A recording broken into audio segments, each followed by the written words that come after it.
Salah seorang santriwati dari Az-Zaitun yang memutuskan pulang kampung untuk sementara ke keluarganya. Keluarganya mengira bahwa sikap anak ini menjadi agak lain, agak berbeda, agak menjauh dan tidak seriang seperti sebelumnya, sebelum masuk ke Az-Zaitun. Tapi mereka mengira bahwa kepulangan itulah yang menyebabkan ini tidak berlaku seperti seharusnya. Jadi mungkin ini kelelahan atau mungkin ini kebingungan karena sudah 3 tahun ada di Az-Zaitun. Jadi mereka tolerir saja itu. Tetapi ada sebuah tragedi di hari berikutnya, keesokan harinya. Jadi si anak itu, yang perempuan itu, dia celingukan, bingung gitu. Kemudian bertanya kepada ibunya, "Ibu lihat baju-baju saya enggak?" Kemudian si ibu ya seperti biasa saja bilang, "Barusan ibu cuci, karena kan udah kotor," gitu. Nah, si santriwati itu mendadak merah padam wajahnya, kemudian membentak ibunya, "Ibu berani-beraninya megang baju saya, kenapa bisa seperti itu? Ibu kan masih kafir, masih najis. Kok baju saya dinajisin sama ibu? Mana bajunya?" Diambillah bajunya yang ada di cucian itu, kemudian dibakar, gara-gara ibunya itu katanya masih kafir, masih najis.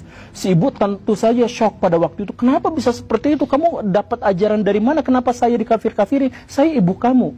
Kemudian si anak itu mengatakan bahwa wilayah muslim seluruhnya itu harus ada di bawah sebuah negara. Siapapun yang ada di bawah negara Islam yang menjalankan syariat Islam, maka dia muslim, dan siapapun yang ada di luar negara Islam, negara togut seperti Indonesia ini, maka semuanya adalah kafir.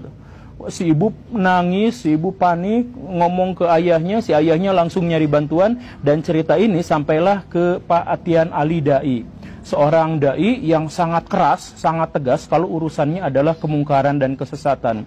Mendengar cerita itu, Pak Atian Ali langsung membuat sebuah investigasi, mengumpulkan massa, cari informasi ke sana ke sini, dan akhirnya disimpulkanlah menurut Pak Atian Ali bahwa Az-Zaitun ini adalah pesantren yang merekrut NII KW 9. Pesantren yang merekrut orang-orang untuk menjadi separatis, untuk membuat orang-orang mengkafirkan semua di luar golongannya, di luar kelompoknya. Lu kafir, dan mereka semua, orang-orang itu secara berkala masuk ke kampung-kampung, masuk ke kota-kota untuk merekrut anggota, untuk merekrut jamaah, untuk diambil uangnya, dan kemudian untuk dicuci otaknya. Mereka biasanya punya modus bahwa kalau kalian hidup di Indonesia, Indonesia itu kan tidak menjalankan syariat Islam. Kalau tidak menjalankan syariat Islam, berarti pemimpin Indonesia itu bukan imam kaum muslimin. Sedangkan di dalam Islam dikatakan bahwa orang Islam itu harus memiliki jamaah. Hanya itulah yang selamat. Jamaah itu dipimpin oleh seorang imam, yang tentu saja itu sesuai syariat. Kalau misalkan dipimpin sama presiden,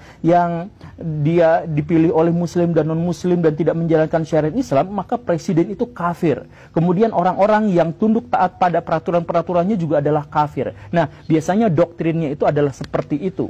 Nah, doktrin dari orang-orang yang seperti itu, yang saya percaya ada di antara Baraya yang pernah bertemu dengan orang seperti itu dan mengajak Baraya ke jamaahnya. Saya yakin ada di antara Baraya yang seperti itu, karena memang masif. Nah, menurut Pak Atian Ali, markas besar dari kelompok ini itu adalah di Az-Zaitun, markas pesantren terbesar di Asia Tenggara. Investigasi berlanjut, dan tentu saja bukan hanya dilakukan oleh Pak Atian Ali dengan FUUI-nya, tetapi melibatkan banyak sekali orang, banyak sekali pihak. Ada MUI masuk ke situ, ada NU masuk ke situ, kemudian banyak jurnalis, media-media, penulis buku, termasuk juga BIN masuk ke situ. Ada Al-Haidar sebagai tokoh yang sering mengamati terorisme dan sebagainya juga masuk ke situ dan menulis bukunya dan sebagainya. Dan kesimpulan dari investigasi-investigasi itu hampir serupa, yaitu bahwa Az-Zaitun itu adalah pusat dari gerakan NII Komandemen Wilayah 9 yang mengkafir-kafirkan kelompok lain yang ingin separatis terhadap Indonesia dan lain sebagainya. Pak Atian Ali di suatu kesempatan di Masjid Istiqomah Bandung itu berpidato sambil marah-marah, berorasi sambil bercucuran air mata. Saudara-saudara, bayangkan bagaimana seandainya saudara-saudara punya anak, dididik dengan baik, dikasih agama dengan baik, diberikan santunan, diberikan kebajikan, diberikan kasih sayang, kemudian ketika dia sudah dewasa, sudah besar, masuk ke pesantren dengan harapan agar dia menjadi orang yang baik, pas kembali dia mengkafir-kafirkan kita. Apa yang harus kita lakukan kepada orang-orang seperti ini? Apa yang harus kita lakukan kepada orang-orang yang mencuci otak anak-anak kita? Inilah kerjaan yang dilakukan oleh NII KW 9 yang ada di Az-Zaitun. Kita hancurkan mereka, kita lawan mereka. Allahu Akbar. Ya, seperti itulah pada waktu itu emosinya Pak Atian Ali setelah melakukan investigasi terhadap komplek Az-Zaitun.